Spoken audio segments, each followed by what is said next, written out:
Sebentar, sebentar.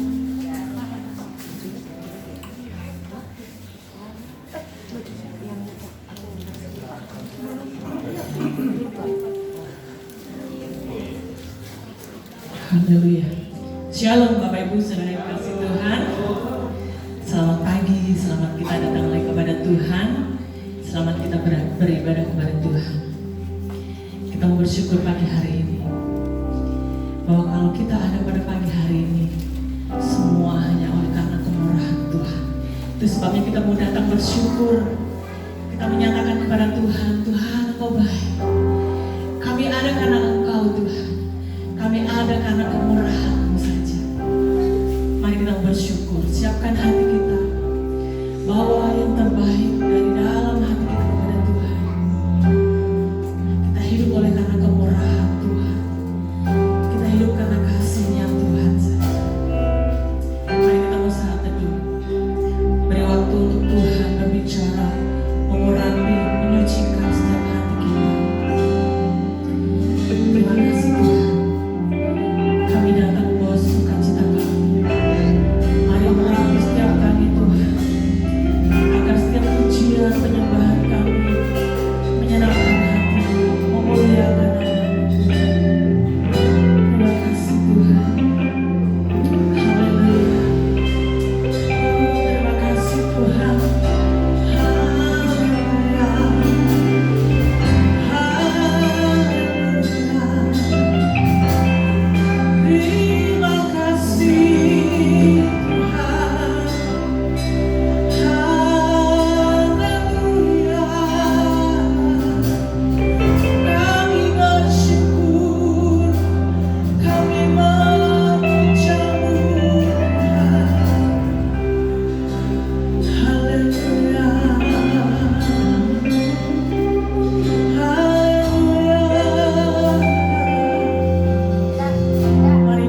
kasih Bapa. Terima kasih untuk kebaikan-Mu Tuhan. Kami ada hari ini karena kasih-Mu yang besar bagi kami. Terima kasih Tuhan. Terima kasih Tuhan Yesus.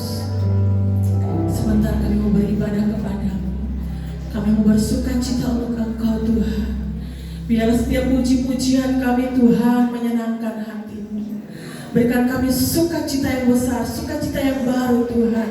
Agar setiap pujian kami Tuhan mempermuliakan nama-Mu. Engkau disenangkan Tuhan lewat setiap puji-pujian yang kami naikkan kepada-Mu. Segala kuasa jahat yang ingin mengganggu konsentrasi ibadah kami Tuhan, kami patahkan, kami tolak dalam nama Yesus. Kami percaya Tuhan, kuasa-Mu bekerja atas kami, mengurapi setiap kami. Dari depan, belakang, atas, bawah, semua Tuhan, Engkau lingkupi dengan kuasa-Mu. Berikan kami kebebasan Tuhan, bebaskan roh kami untuk bersuka cita bagi Engkau Tuhan. Terima kasih Tuhan, di dalam nama Tuhan Yesus Kristus, kami siap bersorak-sorai bagi Engkau. Mari sama-sama katakan, amin. Haleluya. Haleluya. Katakan kepada kiri kanan kita, Tuhan Yesus baik. Boleh berikan tos kiri kanan. Kita bersuka cita, kita mau menyampaikan rasa syukur kita kepada Tuhan bahwa kasih Tuhan luar biasa. Kasih Tuhan itu tidak pernah terukur dengan apapun yang kita miliki. Amin. Haleluya. Tiada terukur besar kasih setia-Mu. Haleluya. Amin. Yuk, teman-teman kami berangkat. Haleluya. Yes. Amin. Tiada terukur besar kasih setia-Mu Tuhan. Amin.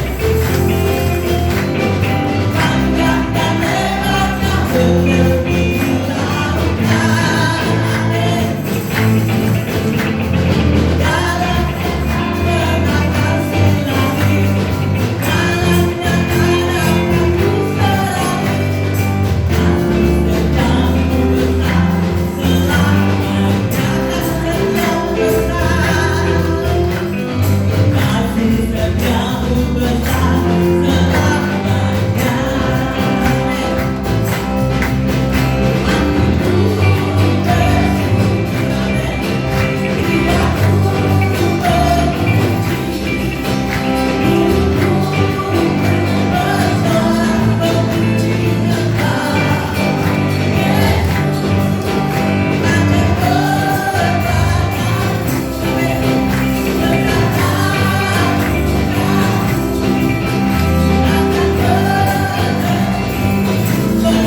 hidup. Amin. Haleluya. Haleluya. Bersorak bagi Tuhan.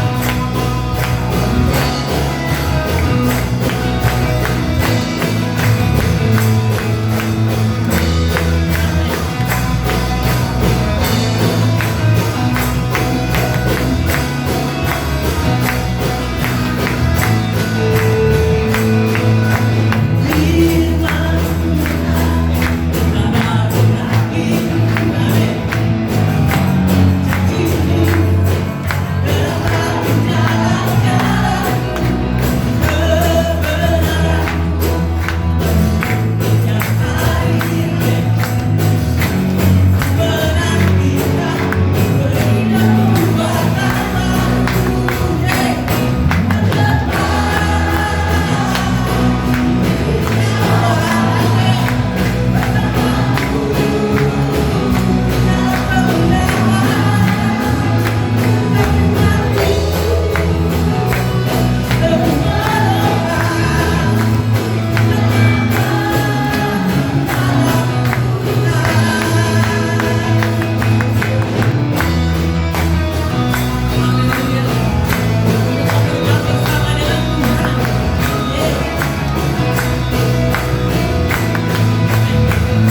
Haleluya. Tuhan berkati pujian dari Komisi Wanita. Semua orang harus tahu, tiap orang harus tahu siapa Yesus. Dia adalah Tuhan yang baik. Amin.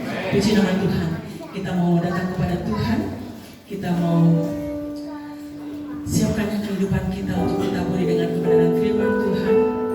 Saya jemput kita semuanya bangkit berdiri. Haleluya. Kita mau menyembah Tuhan. Kita mau menyatakan kebaikan Tuhan. Kita mau katakan kepada Dia, Tuhan Engkau sungguh baik. Karena kebaikan-Mu Tuhan, kami boleh bersuka cita pagi hari ini. Terima kasih Tuhan.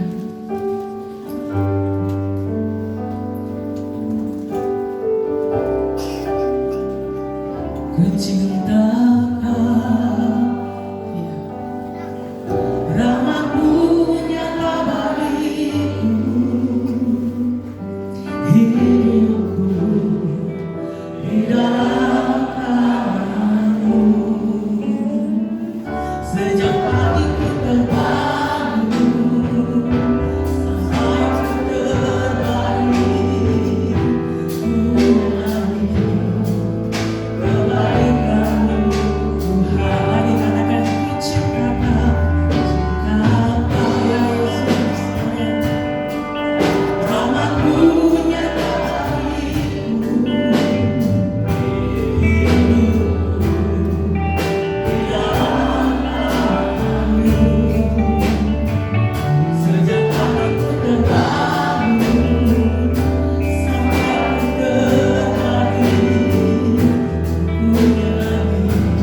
begitu menyentuh hati saya.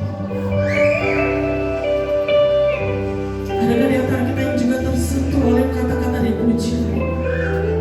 Kalau kau merasakannya, sampaikan kepada Tuhan. Tuhan, Engkau baik.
pujian sukacita kepada Tuhan.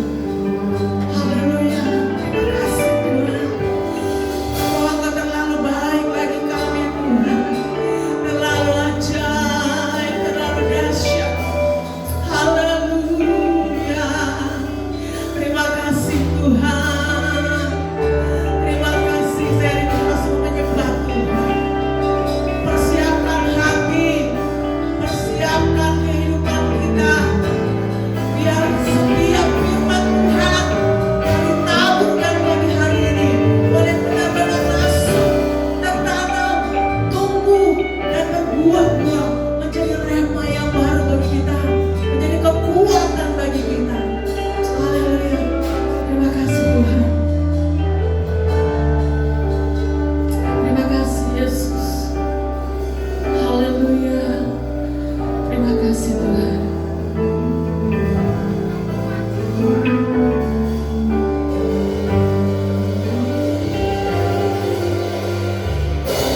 Sepanjang hidupku Kau setia. Haleluya. Sepanjang hidupku Kau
Betapa hati kami siap untuk diberkati oleh firman-Mu.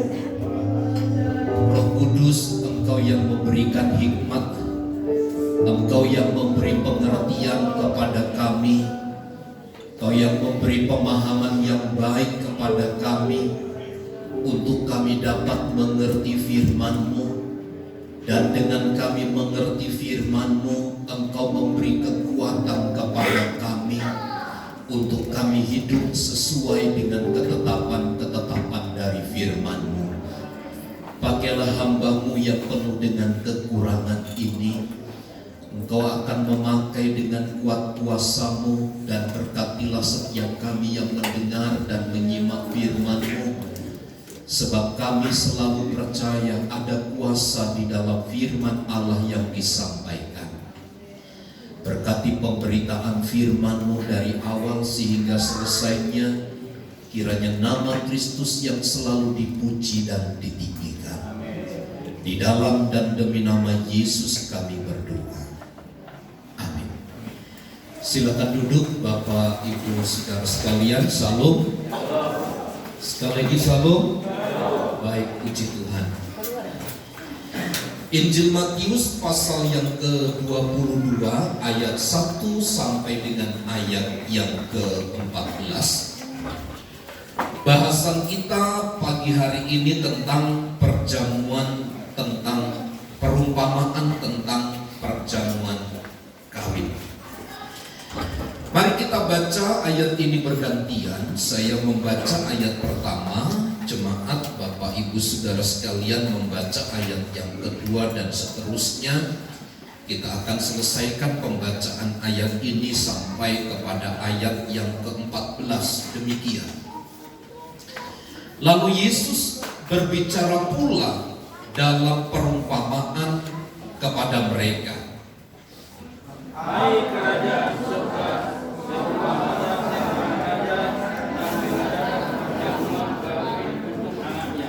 Ia menyuruh hamba-hambanya memanggil orang-orang yang telah diundang ke perjamuan kawin itu, tetapi orang-orang itu tidak mau datang.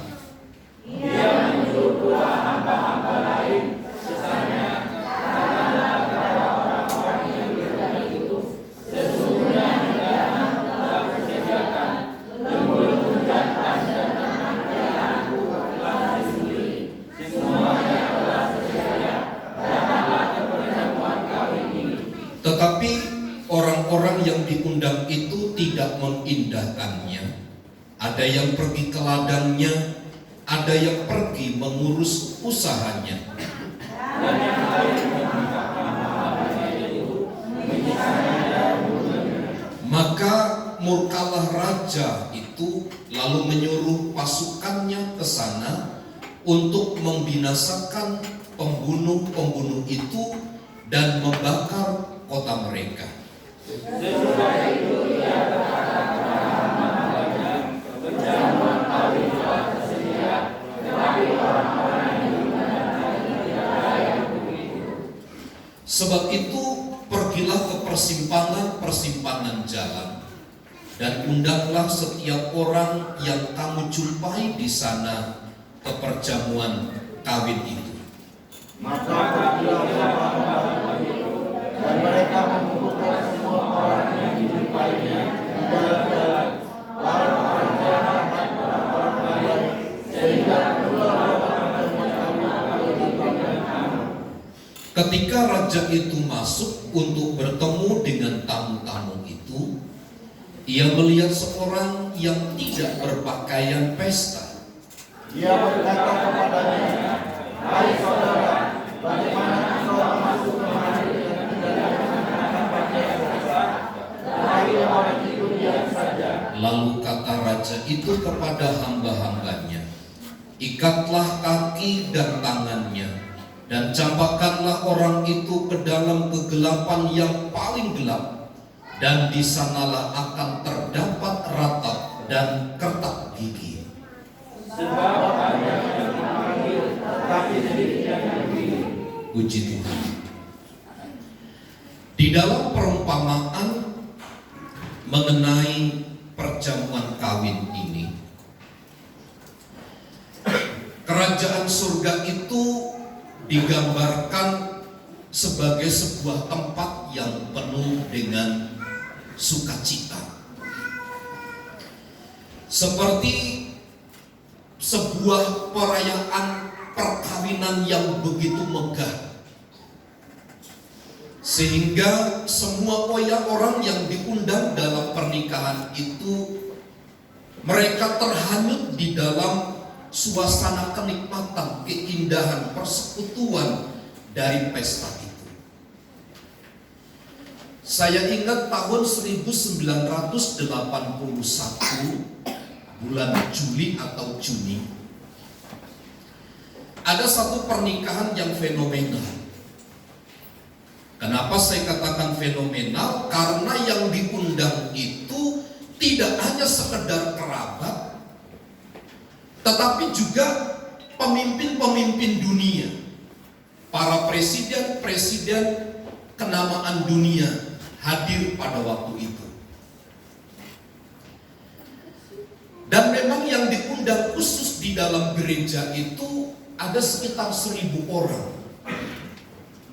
Tetapi yang mengikuti prosesi pernikahan itu dalam berita kita bisa googling hari ini, ada sekitar 3,5 sampai 4 juta orang mengikuti pesta itu. Dan yang lebih fenomenal lagi, Bapak Ibu Saudara, tercatat bahwa pernikahan itu menelan biaya yang sangat besar. Diperkirakan 2,2 triliun untuk menikah, untuk pesta. Saya saja pesta pernikahan habis 37 juta. Tahun 2003. Itu rasanya saja meriah. Ada bakso, ada bakwan, ada camilan ini, camilan itu, kayaknya meriah gitu. Saya nggak tahu yang menikmati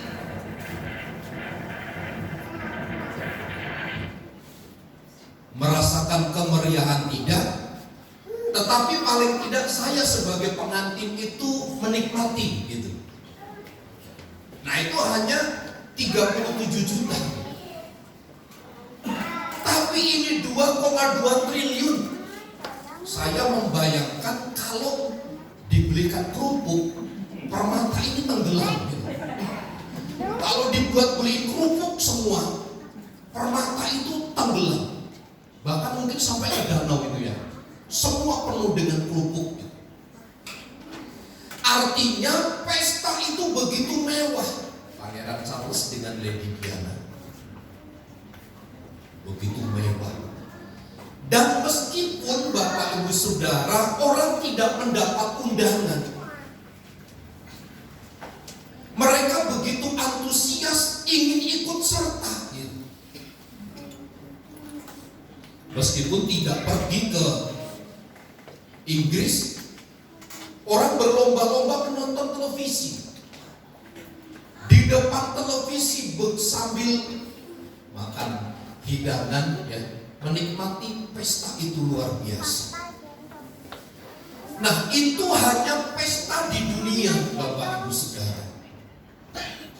Saya tidak dapat membayangkan bagaimana sebuah pernikahan yang pemimpinnya, sang pembuat pesta itu adalah raja di atas segala raja.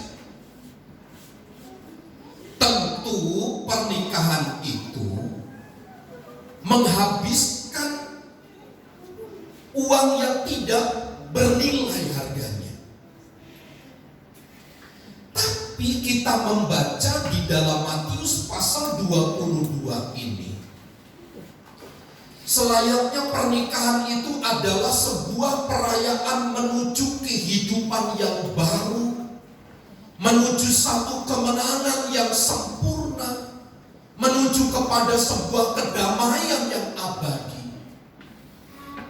Tetapi kita membaca catatan ayat-ayat itu, hanya sebagian orang yang datang. Bahkan mereka berusaha untuk menolak, tidak mau hadir. Nah pertanyaannya, siapa yang diundang, siapa yang boleh datang dalam pernikahan itu? Tidak lain tidak bukan adalah mereka yang diundang, yang mendapat undangan itu secara khusus. Nah di dalam hal ini, undangan itu diterima oleh umat-umat Tuhan. Mereka yang disebut sebagai bangsa atau umat kepunyaan Allah sendiri, yaitu sebuah umat yang dikasihi oleh Tuhan. Tidak lain tidak bukan mereka adalah bangsa Israel. Mereka punya hak khusus. Mereka punya kedekatan khusus dengan Allah, sehingga mereka memperoleh undangan itu. Dan mereka layak dipantaskan, dilayakkan untuk menghadiri pesta itu. Tetapi apa yang terjadi Bapak Ibu Saudara? Bangsa Israel mendapatkan anugerah. Mereka adalah bangsa yang tidak sekedar dipanggil, tetapi mereka juga dipilih. Tetapi justru mereka menolak menghadiri pesta itu. Karena apa? Ada sebagian di antara mereka menganggap ada hal yang lebih penting daripada menghadiri pesta itu. Lihat Bapak Ibu Saudara, pesta yang diadakan oleh Raja segala raja Umat Israel berkata, ada yang lebih penting ketimbang menghadiri pesta raja di atas segala raja itu. Teringat akan saya kisah tentang seorang muda yang kaya. Dalam Matius pasal 19 yang telah kita pelajari beberapa bulan yang lalu. Alkitab berkata, guru yang baik, perbuatan baik manakah yang dapat membawa saya sampai kepada kerajaan hidup yang kekal? Tuhan Yesus katakan, kasihilah Tuhan Allahmu, jangan melakukan ini, jangan melakukan itu. Kesimpulan anak muda berkata seperti ini, semua itu sudah aku lakukan sejak masa muda. Tuhan Yesus melihat ada sesuatu yang masih kurang. Apa itu? Jualah segala harta milikmu, bagikan kepada orang miskin, lalu ikutlah aku. Bagi anak muda yang kaya itu, yang lebih penting bukan mengikut Yesusnya, hidup dalam damai sejahtera yang abadi, tetapi mereka menganggap lebih penting harta benda itu. Dan di dalam catatan Matius pasal 22 memang demikian kenyataannya. Mereka lebih mementingkan bisnis mereka. Mereka mementingkan hal-hal yang sifatnya sementara, hal-hal yang sifatnya sederhana.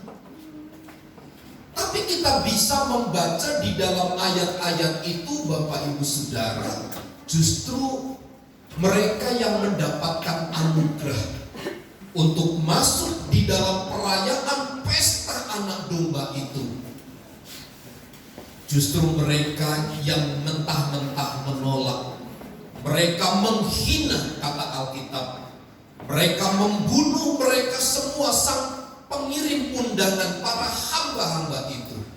Dengan kata lain, membunuhnya para utusan itu juga sedang menghina sang pengutus daripada pengirim undangan itu. Jadi sepintas lalu kita bisa memahami, Bapak Ibu Saudara, bangsa Israel yang mendapatkan hak khusus dari Allah untuk masuk di dalam perjamuan kawin itu, justru merekalah yang mengabaikan. Mereka yang mendapatkan anugerah, justru merekalah yang mengabaikan itu semua. Lihat dalam Yohanes pasal 1 ayat yang ke-11. Yesus berkata begini, ia datang kepada milik kepunyaannya, tetapi orang-orang kepunyaan itu tidak menerimanya. Gambaran apa ini? Mereka yang disebut dengan umat-umat pilihan Allah itu.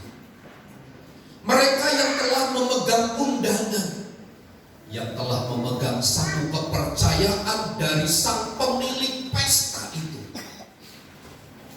Tetapi justru ketika ia datang kepada milik kepunyaannya, orang-orang kepunyaannya itu justru tidak menerimanya, menolak mentah-mentah.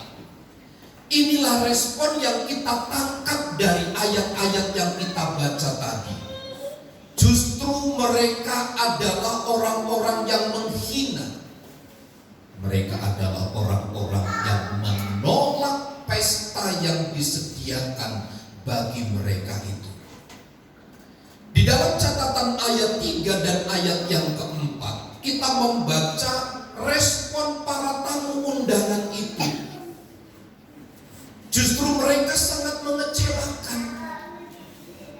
Meski Bapak Ibu Saudara beberapa kali undangan itu disampaikan kepada mereka. Ini kan bangsa yang sangat keterlaluan. Diundang tidak hanya sekali, diundang hanya untuk mengikuti pesta. Karena di situ telah disediakan semua hidangan yang mewah. Semua makanan dan minuman tersedia bagi mereka. Hidup penuh damai sejahtera. Tidak ada sakit, tidak ada penderitaan. Tetapi justru respon tamu undangan itu mengecewakan. Sekalipun beberapa kali mereka harus diundang. Lalu di dalam ayat 5 sampai ayat yang ke-6 ada satu pertanyaan besar. Bagaimana mungkin mereka tidak mengindahkan undangan itu? Padahal Bapak Ibu Saudara hanya untuk mengikuti pernikahan sekelas Pangeran Charles dan Lady Diana saja, orang berlomba-lomba. Tidak mendapat undangan khusus aja, mencari jalan keluar bagaimana supaya dapat mengikuti peristiwa akbar dan agung yang bersejarah itu. Orang-orang dari semua komunitas mencari jalan keluar bagaimana supaya mengikuti pesta. Tetapi justru ayat 5 dan ayat yang ke-6, mereka tidak mengindahkan undangan itu. Saya tidak tahu ada persoalan apa yang sedang terjadi di tengah-tengah mereka. Tetapi yang pasti ada alasan klasik. Kenapa? Karena ada bisnis mereka. Karena ada aktivitas sehari-hari mereka yang mungkin tidak bisa ditinggalkan. Bahkan dalam catatan ayat itu mereka begitu kejam. Mereka membunuh, mereka menghina, membinasakan orang-orang yang mengirim undangan kepada mereka itu. Dengan kata lain, tidak ada seorang pun yang mau merespon panggilan dari Tuhan. Kalau Bapak Ibu Saudara, suami atau istri yang tidak ke gereja, yang tidak diibadah, diajak setiap hari, ayo pa, ayo ma pergi beribadah ke gereja, ayo pa, ayo ma mencari Tuhan, tapi mereka tidak berespon sampai hari ini. Rasanya kan kita sakit ya, rasanya kita marah, rasanya kita benci dan seterusnya. Alasannya apa? Capek. Alasannya klasik, kenapa? Males. Alasannya apa? Gerimis. Alasannya apa? Tidak ada kendaraan. Padahal Bapak Ibu Saudara, itu hanya alasan kita untuk tidak mengindahkan panggilan atau undangan Tuhan untuk mengikuti pesta itu. Dan Bapak Ibu Saudara lihat di dalam ayat yang ke-7 betapa fatalnya peristiwa itu bagi mereka yang menolak undangan itu. Pada akhirnya mereka akan dibinasakan dan kotanya akan dibakar habis. Dalam bagian ini sepertinya Allah itu seperti manusia. Dia bertindak sebagai seorang yang mengirim undangan, tapi orang yang tidak mau mengindahkan undangan itu dia jadi marah. Satu sisi mungkin kita berpikir Allah kok seperti itu. Kita kan punya 1001 macam alasan. Saya diundang, datang atau tidak itu kan keputusan dan urusan saya. Masalahnya dalam peristiwa ini, ketika mereka tidak menghadiri undangan itu, kenapa mereka harus dibinasakan?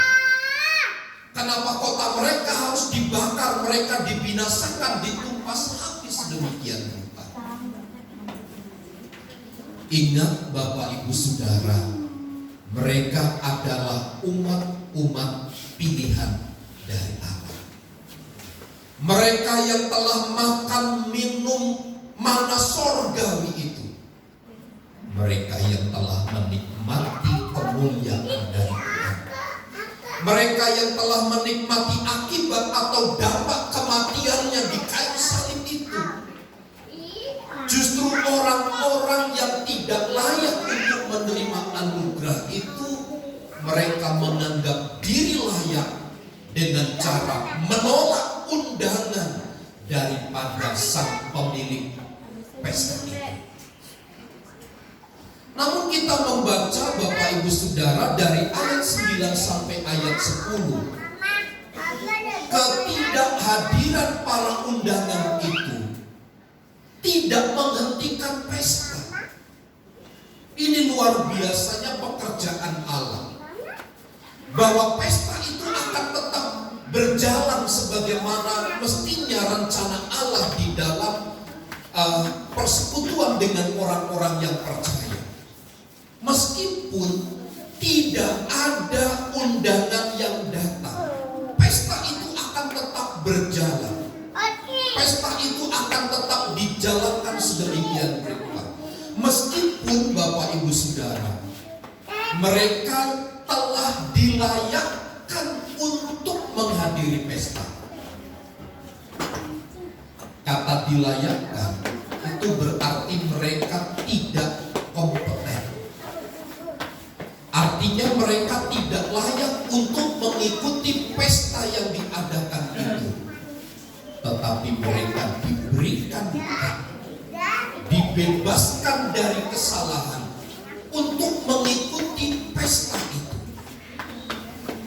Dan saya coba membaca, dan kalau kita membaca di dalam ayat-ayat itu, meskipun mereka dianggap layak oleh sang pemilik pesta itu, namun mereka tetap tidak mengindahkannya.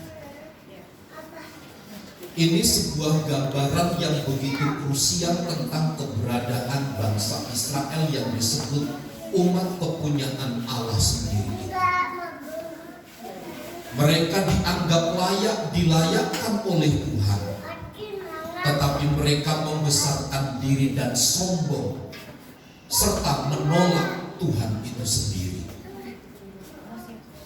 Nah, saya berharap Bapak Ibu Saudara, kita sebagai orang percaya, janganlah pernah kita mengambil keputusan seperti bangsa Israel ini yang tidak tahu diri,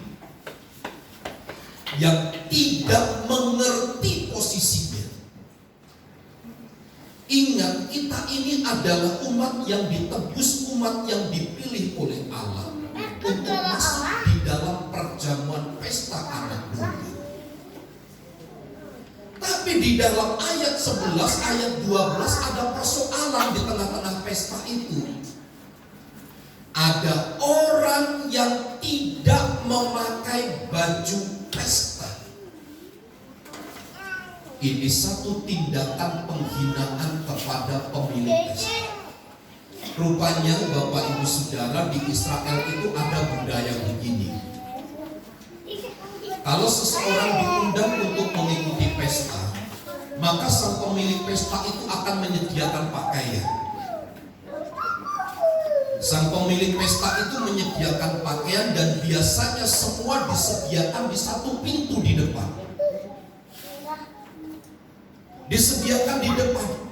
Jadi tidak mungkin ada orang di dalam itu tanpa memakai pakaian pesta.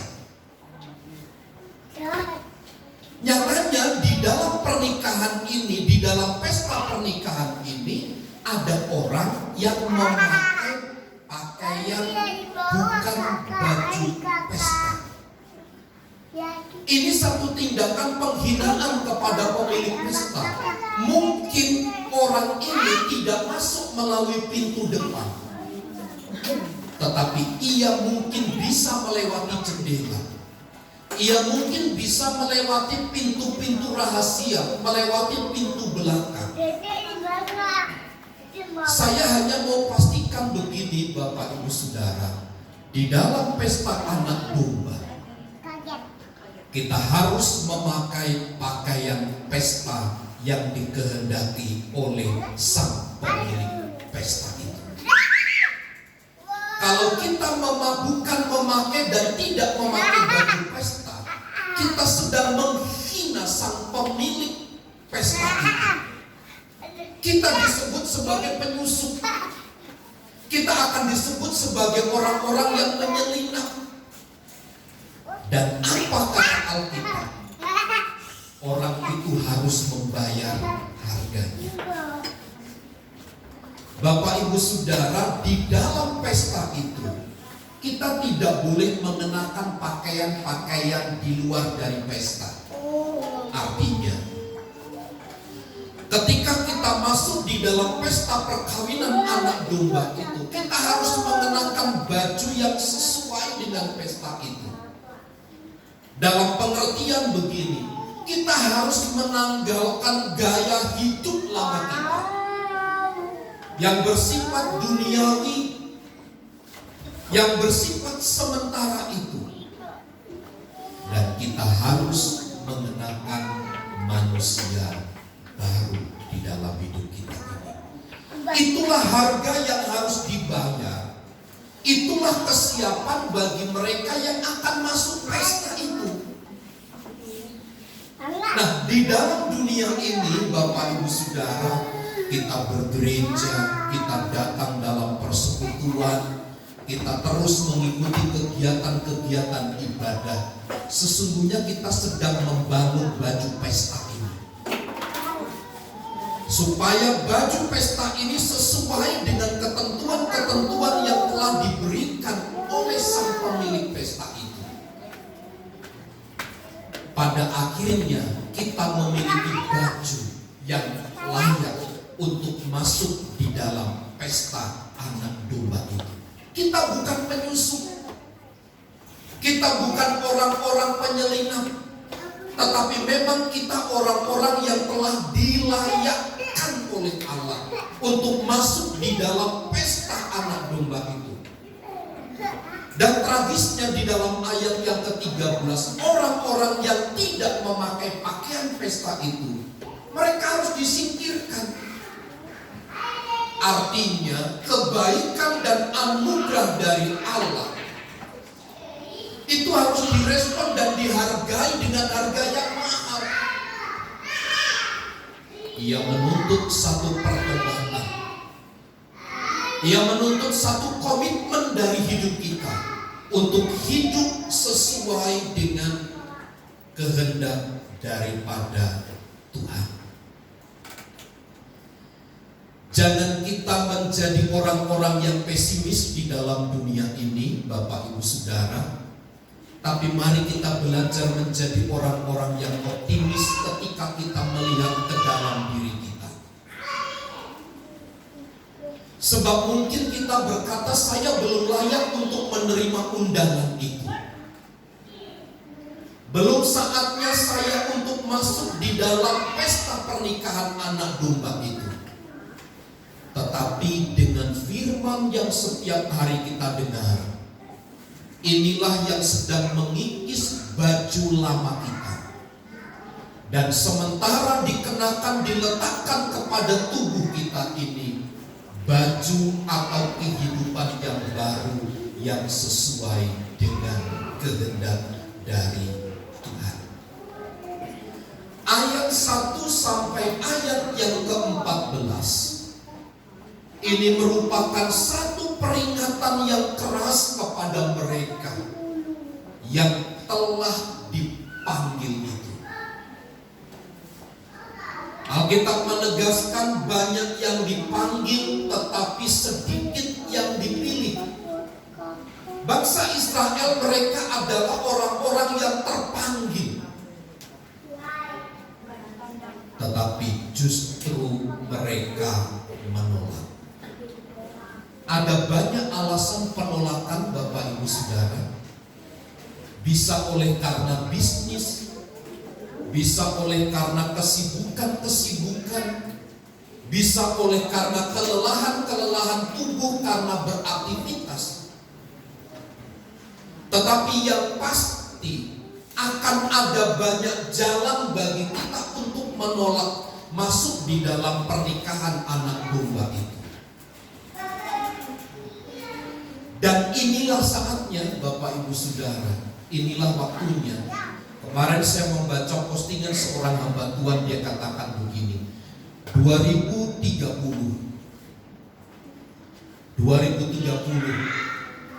akan stuck prosesi penginjilan kepada orang-orang yang tidak percaya. Saya tidak tahu apa barometernya, apa ukurannya dia menulis komitmen pernyataan seperti itu. Tetapi yang jelas, ini menjadi satu warning, ini menjadi satu peringatan bagi kita. Kita harus waspada Bapak Ibu Saudara. Kenapa? Karena kita hari-hari ini sedang dibelokkan arah jalan kita dengan pengajaran-pengajaran, dengan komitmen-komitmen yang berbeda, dengan kelemahan-kelemahan tubuh, dengan kesibukan-kesibukan.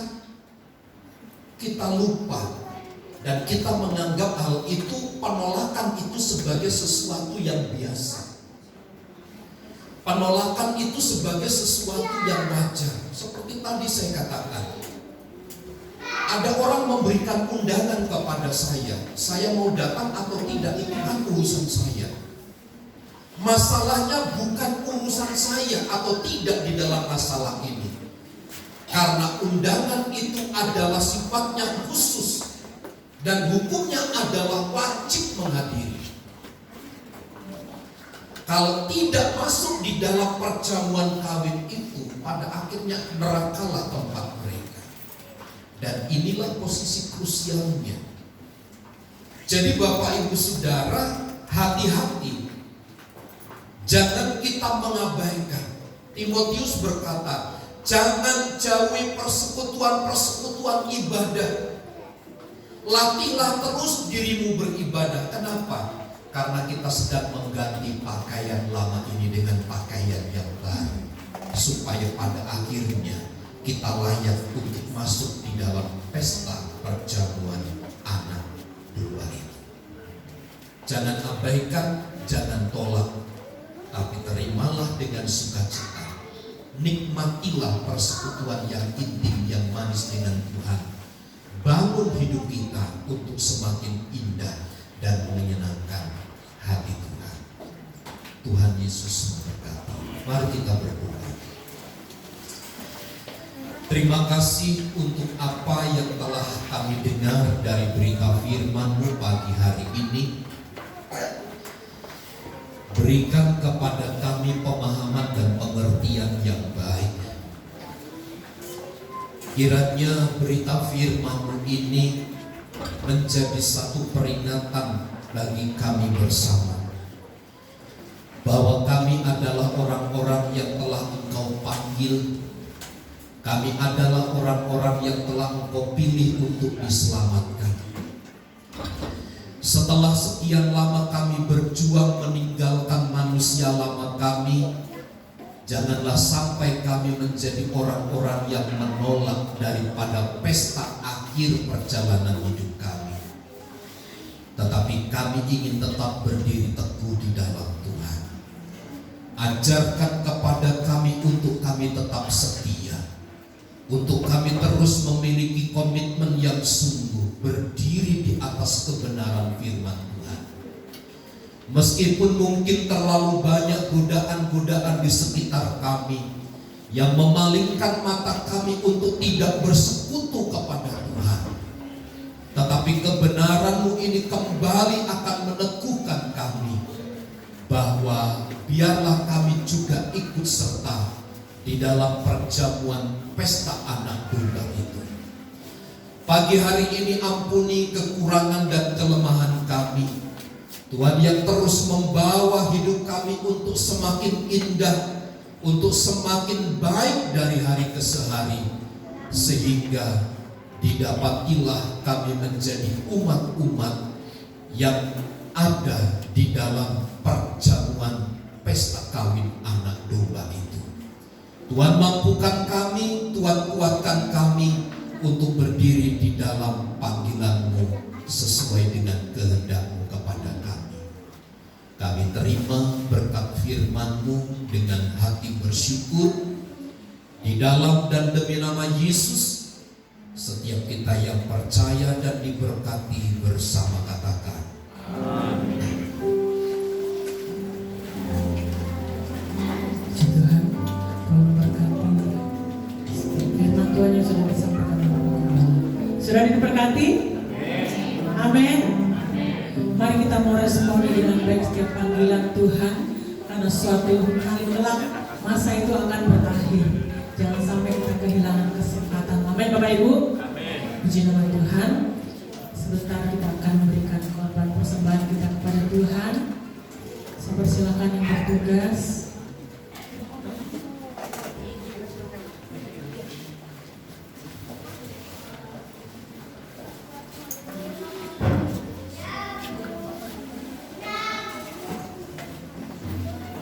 Mari kita tundukkan kepala dan berdoa. Tuhan Yesus, terima kasih untuk setiap kebaikan-Mu bagi hidup kami Tuhan. Terima kasih untuk berkat firman yang luar biasa pada hari ini. Kiranya kami dikuatkan, dikenyangkan Tuhan dan diberkati. Sebentar kami akan memberikan korban persembahan kami. Ajar kami memberi yang terbaik untuk Engkau Tuhan. Biar setiap persembahan kami ini berguna untuk pelayanan pekerjaan Tuhan di tempat ini. Berkati hamba-hamba-Mu yang melayani Tuhan. Kami akan memberi dengan sukacita dalam nama Tuhan Yesus Kristus. Haleluya. Amin. Kau ubah ratapan.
Diucapkan selamat ulang tahun kepada Opung Kuli ya, tanggal 7 Februari. Selamat ulang tahun Opung. Selamat ulang tahun kepada Ibu Martin tanggal 17. Tanggal 19 Bapak Lukas berulang tahun, Tuhan memberkati. Tanggal 20 Februari anak Guinevere Kenis.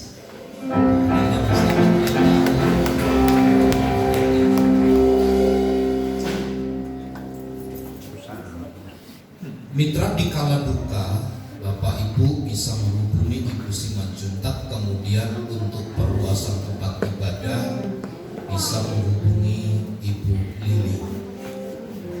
Berdoa pertama untuk engkong yang hilang. Ya. Ini rupanya engkong itu sudah beberapa kali hilang. Ya. Datang pulang lagi gitu. Nah ini sampai 2 minggu nggak pulang-pulang. Dulu masih namanya engkong, tetapi Bantoyib ya nggak pulang-pulang. 2 minggu.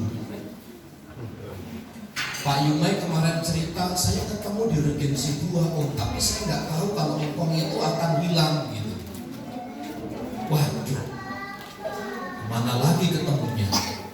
Kalau orang tua itu kan sudah dia pergi tapi nggak bisa pulang begitu. Biasanya kalau engkong itu hanya berputar-putar saja gitu, tapi ini mau pulang mungkin tidak tahu arah pulangnya. Nah kalau Bapak Ibu Saudara tahu, hubungi keluarga Bapak Eko dan anak-anaknya supaya bisa kembali dirawat ya dengan baik.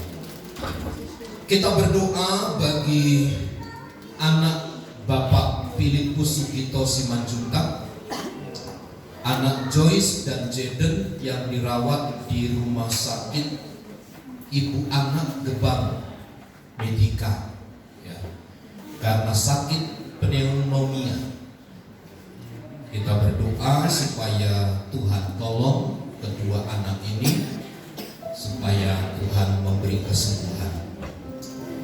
Turut berbela rasa atas berpulangnya Opung Nara yang ada di Sumatera Utara ya. Kiranya Tuhan menghibur semua keluarga yang ditinggalkan, Tuhan memberi kekuatan yang baru ya. Tuhan memberkati. Saya kira itu pengumuman yang dapat saya sampaikan. Tuhan Yesus memberkati. Mari bersama kita berdiri dan kita akan akhiri ibadah kita di dalam doa. Syukur kami panjatkan kepada Tuhan sebab Engkau telah menyertai, memimpin dan melawat kami di dalam persekutuan ibadah kami pagi hari ini. Kau memberkati rumah tangga dan keluarga kami, memberkati segala usaha dan pekerjaan yang kami kerjakan, memberkati kami sebagai suami, sebagai istri, sebagai anak, sebagai orang tua. Tuntunan, lawatan dan kasih setia Tuhan kiranya semakin berlimpah-limpah di dalam rumah tangga dan keluarga kami. Buat kami semua menjadi berhasil oleh karena anugerah dan kemurahan dari Tuhan. Engkau memberkati Opung Uli yang berulang tahun. Engkau memberkati Ibu Martin, memberkati Bapak Lukas, memberkati anak kami Kenis. Tuhan jamah mereka satu persatu, Tuhan berkati mereka ya Tuhan. Tangan kasih kemurahan Allah menopang, menuntun dan menyentuh mereka, sehingga mereka kuat, sehat dan diberkati oleh Tuhan. Berdoa bagi orang tua kami yang beberapa hari lepas dari perhatian keluarga. Tuhan tolong di mana Engkau berada, Tuhan yang memberi kekuatan. Pertemukan dengan orang-orang yang baik sehingga dapat kembali bersama dengan orang tua. Menyerahkan Oma Unggang, Oma Evelyn, Ibu Maria, Opung Bonar, Oma Mariani, Bapak Rudi, Ibu Ari ke dalam tangan kuasa Tuhan. Engkau yang memberi pertolongan dan kesembuhan bagi mereka. Tuhan jamah memberkati Bapak Galinggi. Kiranya tangan Tuhan yang menjamah memberkati mereka. Tangan kasih setia Tuhan yang memberi pertolongan. anak kami Joyce dan Jaden yang dirawat di rumah sakit ibu dan anak Gebang. Tuhan tolong jamah hadir bagi mereka. Tuhan pulihkan dalam nama Yesus. Engkau memberi penghiburan kepada keluarga Mama Nara yang ditinggalkan oleh opung yang ada di Sumatera. Tangan Tuhan yang menopang, memberikan damai kekuatan yang bahan bagi mereka. Berkatilah bangsa dan negara kami dari pusat sampai daerah. Berkati gereja-gereja dimanapun berada. Berkati pula gerejamu di tempat ini. Kerinduan kami untuk memperluas ruangan ibadah, Tuhan yang menyediakan. Di dalam dan demi nama Tuhan Yesus kami berdoa. Mari saudaraku, arahkanlah pandangan hatimu dan terimalah berkat Tuhan. Tuhan memberkati dan melindungi engkau. Tuhan menyinari engkau dengan wajahnya dan memberi engkau kasih karunia. Tuhan menghadapkan wajahnya kepadamu dan memberi engkau damai sejahtera. Kiranya kasih karunia dari Allah Bapa, cinta dan kasih sayang dari Tuhan Yesus Kristus, persekutuan penghiburan kekuatan dari Allah Roh Kudus yang menyertai hidup kita saat ini dan sampai selama-lamanya. Kami terima berkat Tuhan di dalam nama Tuhan Yesus Kristus. Kita semua yang percaya dan diberkati bersama katakan amin. Bapa, terima kasih.